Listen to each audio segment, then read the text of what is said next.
ये वाला करेक्शन में मैंने बहुत कुछ सीखा है। मार्केट में जो मिस्टेक्स कर रहा था उसको मैंने सुधारा है। आप लोगों में से बहुत कोई हाई पे बाय कर रहे होगे, गलत जगह पे एवरेज कर रहे होगे, तो ये वीडियो के एंड तक देखना, बहुत कुछ सीखोगे। एंड मार्केट अब रेडी है बहुत अच्छा मोमेंटम के लिए, तो वीडियो को एंड तक जरूर देखना, ठीक है। तो बिना देरी के चलो स्टार्ट करते हैं।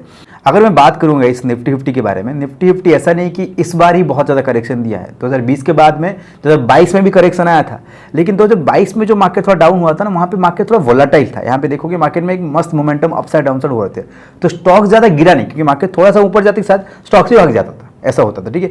लेकिन 2000 अभी के मार्केट में क्या हुआ, इतना स्लो पॉइजन की तरह मार्केट गिरा।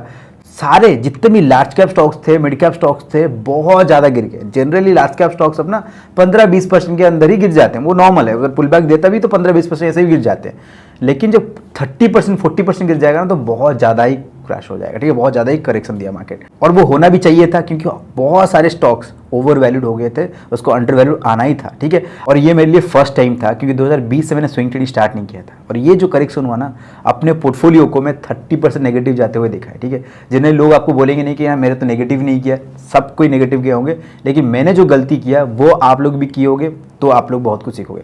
30% नहीं, जनरली आप देखोगे तो 20% ओवरऑल गया था, लेकिन कुछ स्टॉक्स में मैंने 30-40% का नेगेटिव देखा हुआ है। क्यों बताऊंगा, ठीक है। और जो मेरा पहला मिस्टेक है, मैं जब भी small cap mid cap stocks लेता हूँ, वहाँ पे मैं अपना स्टॉप लॉस यूज़ करता हूँ और निकल जाता हूँ। वहाँ पे मोमेंटम पे मैं ट्रेड करता हूँ और स्टॉप लॉस लगते के साथ बाहर हो जाता हूँ, ठीक है। लेकिन लार्ज कैप स्टॉक्स में मैं अगर मोमेंटम में ट्रेड किया हूँ, अगर fundamentally strong company, not only large cap mid cap भी, अगर फंडामेंटली स्ट्रॉन्ग कंपनी है, तो मैं इसको होल्ड कर देता हूँ। मैं एग्जिट नहीं करता हूँ, बिना स्टॉप लॉस का मैं होल्ड करता हूँ। लेकिन क्या दिक्कत होता है आपको बताता हूँ। अगर मैं आपको एक लार्ज कैप स्टॉक्स यहाँ पे दिखाऊँ, मान के चलो यहाँ पे रिलायंस दिखा रहा हूँ।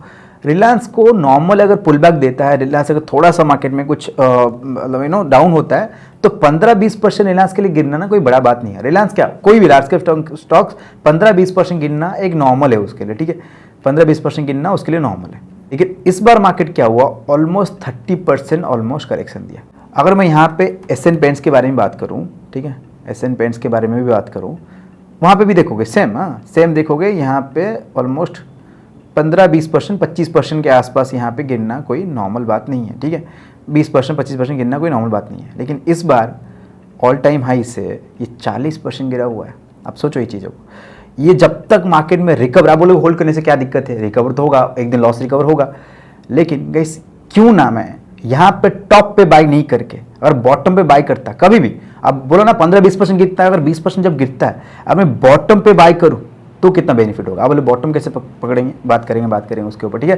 तो अगर मैं बॉटम पे बाय करूं, हर मिनट को मैं कैप्चर कर सकता हूं। जनरली हम लोग क्या करते हैं अच्छे स्टॉक्स में, जिसको मैं होल्ड कर सकता हूं, वहां पे हम लोग एंट्री किस में करते हैं, ब्रेकआउट में एंट्री करूंगा या ऑल टाइम हाई को ब्रेक करेगा एंट्री करूंगा। सबसे बड़ा बेवकूफ़ी ऑल टाइम हाई वाला ब्रेकआउट ना, इतना बड़ा मतलब क्या बोलूँगा, इसमें बोलना नहीं चाहिए। बहुत सारे लोग वीडियो बनाते हैं, लेकिन सच बता रहा हूँ, ऑनेस्टली बता रहा हूँ, 90% स्टॉक्स जो ऑल टाइम हाई ब्रेक करता है वो सारे घूम जाते हैं। और अच्छे से आप लोग स्टडी करोगे ना, मैं बोला था ना, मैं बहुत सारा चीज़ सीखा है इसमें। अगर 90% स्टॉक्स मैंने देखा हुआ है, 90% stocks all time high break करता है, वो घूम जाता है।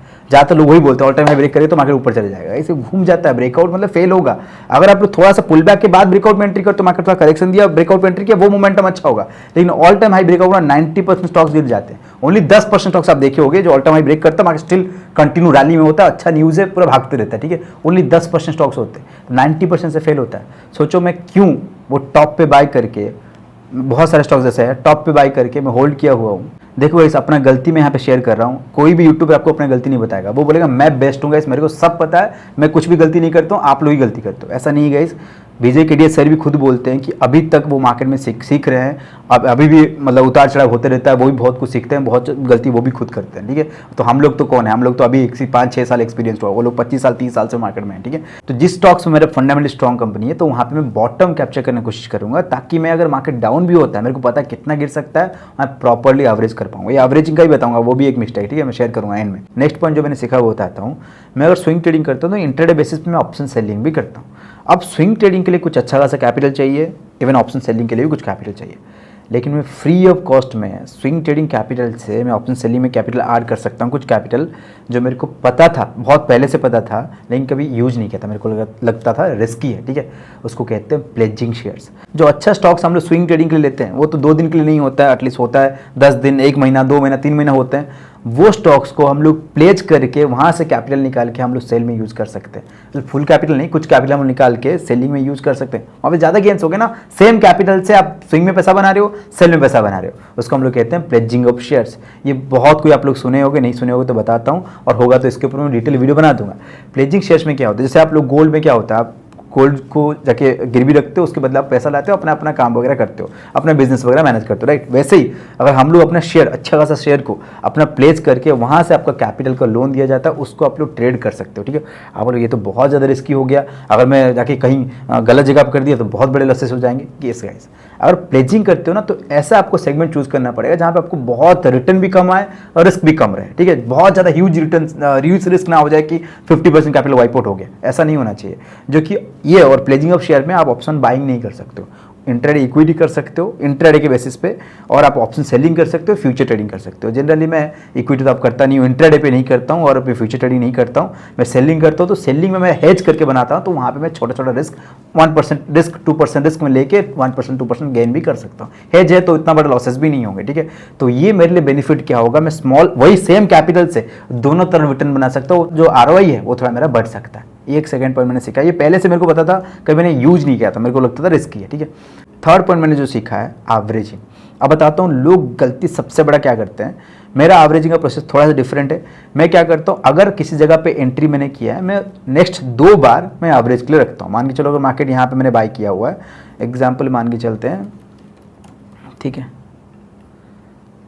मान के चलो यहाँ पे मैंने कोई भी, अगर ये हाई पे रेजिस्टेंस को ब्रेक किया, देखना रेजिस्टेंस को ब्रेक किया, अगर मैंने मान के चलो एंट्री किया, ये शायद ऑल टाइम हाई है, मैं भी यस ऑल टाइम हाई है, मैं अगर ब्रेकआउट पे एंट्री किया, मैं क्या करूंगा, नेक्स्ट एवरेज कहाँ करने वाला हूँ, मेरे को दिखेगा यहाँ पे एक सपोर्ट, मैं सपोर्ट पे एवरेज करूंगा। फिर मेरे को दिखेगा कि यहाँ पे एक सपोर्ट है, सपोर्ट रेजिस्टेंस था, रेजिस्टेंस बिकम सपोर्ट, तो यहाँ पे एवरेज करूंगा। तो मैं ऐसे ही करके 2 बार में 2 बार ही मेरा यहीं पे एवरेज हो चुका है, राइट, खत्म। मेरे को थोड़ी पता था मार्केट इतना बड़ा करेक्शन हो, किसी को नहीं पता था। तो अगर मान के चलो मैंने यहाँ पे करेक्शन मतलब होल्ड कर लिया, तो मेरा एवरेज कहाँ बैठेंगे, आसपास कहीं यहाँ पे। मार्केट स्टिल वहाँ से देखो, मार्केट ऑलमोस्ट गिरा हुआ है, ठीक है। अगर मैं एवरेज करता हूँ, वहाँ से मार्केट देखोगे गिरा हुआ है 22%। अब बताओ मार्केट अगर एक घूम के जाएगा, यहाँ पे अब पता है क्या होगा, कॉस्ट टू कॉस्ट आओगे, पैसा प्रॉफिट नहीं बन रहा है, कॉस्ट टू कॉस्ट आओगे। फिर से मार्केट क्या करेगा, यहाँ से ब्रेक करेगा, आप होल्ड करोगे, यार पैसा तो बनाया नहीं, उतना होल्ड करता हूँ। मार्केट थोड़ा ऊपर जाएगा, बुक कर लोगे क्या, इतना दिन 6 महीना होल्ड करने के बाद आपको 10% बुक करने के लिए आप यहाँ पे आए थे, आप होल्ड करोगे और थोड़ा जाए, वो क्या करेगा, ऑल टाइम हाई जाएगा, फिर घूम के आ जाएगा। ये दिक्कत होता है जब हम लोग ऊपर बाय करते हैं, सब गाइस इसी में रिलेटेड है, ठीक है। ये गलती होता है जब हम लोग ऊपर बाय करते हैं। अगर हम लोग बॉटम कैप्चर करेंगे, आप बोलो बॉटम तो कोई कैप्चर नहीं कर सकता, यस गाइस कोई बॉटम कैप्चर नहीं कर सकता, लेकिन अगर हम लोग मीन रिवर्जन स्ट्रैटेजी यूज करते हैं, मीन रिवर्जन स्ट्रैटेजी, उसके ऊपर बहुत सारा मल्टीपल स्ट्रैटेजीज है, यस उसके ऊपर मैं काम कर रहा हूँ गाइस। आप बोलोगे सर कल शेयर कर दो, आज शेयर कर दो, नहीं गाइस मैं ऐसे ही कभी भी कोई स्ट्रैटेजी अगर बनता है मैं डायरेक्ट शेयर नहीं करता हूँ, जब तक वो प्रूवन नहीं होता, जब तक बैक टेस्ट नहीं होता, जब तक मैं खुद ट्राई नहीं करता हूँ वो मैं शेयर नहीं करता हूँ। तो 3-4 महीने में मैं शेयर करूँगा। सबको सब्सक्राइब करके रखना, चैनल पे रहोगे तो ही आपको मिलेगा फ्री ऑफ कॉस्ट में, तो सबको सब्सक्राइब डेफिनेटली कर लेना, ठीक है। अगर मान के चलो मैं यहाँ पे अगर बॉटम कैप्चर करता हूँ, नेक्स्ट अगर मार्केट करेक्शन होते हैं तो वहाँ पे मैं स्ट्रॉन्ग सपोर्ट पे अच्छा खासा जो कि एवरेज कर सकता हूँ, वो मेरे को बेनिफिट देगा, ना कि टॉप पे एवरेज करने से मेरे को बेनिफिट होगा। आई होप आप लोगों को जो पॉइंट बताना चाह रहा हूँ वो समझ पा रहे हो। अगर हम लोग का एवरेजिंग होने के बाद भी अगर यहाँ पे होता है, स्टिल अगर market again all time high तक फिर से, क्योंकि जनरली मार्केट अगर करेक्शन होता है तो ऑल टाइम हाई तक जाने का कोशिश करता है। और मैं आपको बता दूं, मार्केट अगर स्लो करेक्शन हो रहा होगा, जब बाइंग प्रेशर आना स्टार्ट होता है ना, भागता है मार्केट, उड़ता है, मतलब समझ पा रहे हो ना। जैसे मैं दिखाऊं आपको 2022 में अगर मार्केट देख रहे हो ना, स्लो आया था, उसके बाद देखो क्या स्पीड रॉकेट पकड़ा था मार्केट, ठीक है। अगर 2020 में भी देखो मार्केट करेक्शन हो, उसके बाद रॉकेट पकड़ता है, क्योंकि बहुत ह्यूज अमाउंट में बाय होता है। बड़े बड़े इन्वेस्टर्स, बड़े बड़े लोग सब कोई वेट करते हैं डिस्काउंट में, क्योंकि सारे स्टॉक्स ना ओवर वैल्यूड थे करके मार्केट बहुत ऊपर चला गया था, मार्केट अंडर वैल्यूड हुए, बहुत अच्छा प्राइस मिलने लगा, डिस्काउंट मिलने लगा, FII DII भर जाएंगे, बहुत लोग ह्यूज बाय करेंगे तो ह्यूज मोमेंटम होता है। ये कोई बाय सेल रिकमेंडेशन नहीं है, मैं आपको बता रहा हूँ, जब डिस्काउंट मिलता है तो बहुत लोग बाइंग करते हैं, बहुत बड़े बड़े लोग बाय करते हैं, ठीक है। तो आप लोग भी बाय कर सकते हो अच्छा खासा स्टॉक्स जो फंडामेंटली स्ट्रॉन्ग कंपनी है और अच्छा सपोर्ट है, तो आप भी बाय कर सकते हो। आप बोलोगे सर जरूरी थोड़ी है मार्केट यहाँ से ऊपर जाएगा, नीचे भी आ सकता है, वही तो बेस्ट बात है। अगर मार्केट जहां पे अभी है ना, अगर डाउन भी होता है तो एवरेज के लिए बेस्ट चीज है आपके लिए, और बॉटम नहीं पकड़ेगा। मार्केट कितना करेक्शन होगा, क्या कोविड से ज्यादा कुछ हो जाएगा? इतना भी कोई खराब नहीं है मार्केट में, ठीक है। तो होता भी है तो 10% और करेक्शन होगा, 20% और करेक्शन होगा, तो आपका एवरेजिंग तो और अच्छा होगा ना। हर 10% में आप एवरेज कर सकते हो, हर 10% में एवरेज करो। ईजी, अगर मैं बताऊं, अगर चार्ट को बिना देखे आप मैथमेटिकल करोगे तो हर 10% में एवरेज करो। आप सोचो कितना बॉटम कैप्चर करोगे। आप लोग सुने होंगे ना, बहुत बड़े बड़े फंड हाउस बोलते हैं कि हम लोग, जो मार्केट ऊपर जाता रहता है, वो लोग बोलते हैं हम लोग कैश पे बैठे हुए हैं, मतलब हम लोग का इन्वेस्टर नहीं है, कैश रखा हुआ है, हम लोग पैसा लगा नहीं पा रहे। तो क्या लगता है guys? इसके मतलब मार्केट डाउन होने वाला है? सब रिलेटेड है। देखो, जब वो लोग डाउन होता है, मार्केट कंटिन्यू फॉल होते रहता है, उस जगह वो बाय करते रहते हैं। अगेन सडनली मार्केट अप चला गया, अच्छा खासा ऊपर चला गया, तो वहां पे अपना प्रॉफिट बुक करेंगे। जब प्रॉफिट बुक करेंगे, क्या होने वाला है? कैश उनके पास रहेगा ना, कैश ही रहेगा। तो अब मार्केट कंटिन्यू ऊपर जा रहा है, बाय पैसा नहीं लगा पा रहे क्योंकि मार्केट कंटिन्यू जा रहा है, वो भागते हुए मार्केट में नहीं घुसेंगे। वॉरेन बफेट क्या कहते हैं, मार्केट जब ऊपर जा रहा है लोग ग्रीडी होंगे, वहां पे आपको फेयरफुल होना है कि मार्केट यहीं से गिर सकता है। जब लोग डर रहे होंगे, वहां पे आपको ग्रीडी बनना है कि वहां पैसा लगाना चाहिए। सारे बड़े बड़े इन्वेस्टर, FIDI यही मौका ढूंढते रहते, कब मार्केट डाउन होगा, कब वो पैसा लगाएंगे, ठीक है। आई होप गाइस इस वीडियो से आप लोग को बहुत कुछ सीखना है। अच्छा लगा तो लाइक कमेंट जरूर करना और सब्सक्राइब जरूर करके रखना, क्योंकि फ्री ऑफ कॉस्ट में आपको अच्छा खासा स्ट्रैटेजी में शेयर करने वाला। सब कुछ सब्सक्राइब जरूर कर देना। इस वीडियो को यहीं पे एंड करते हैं, मिलते हैं नेक्स्ट वीडियो पे।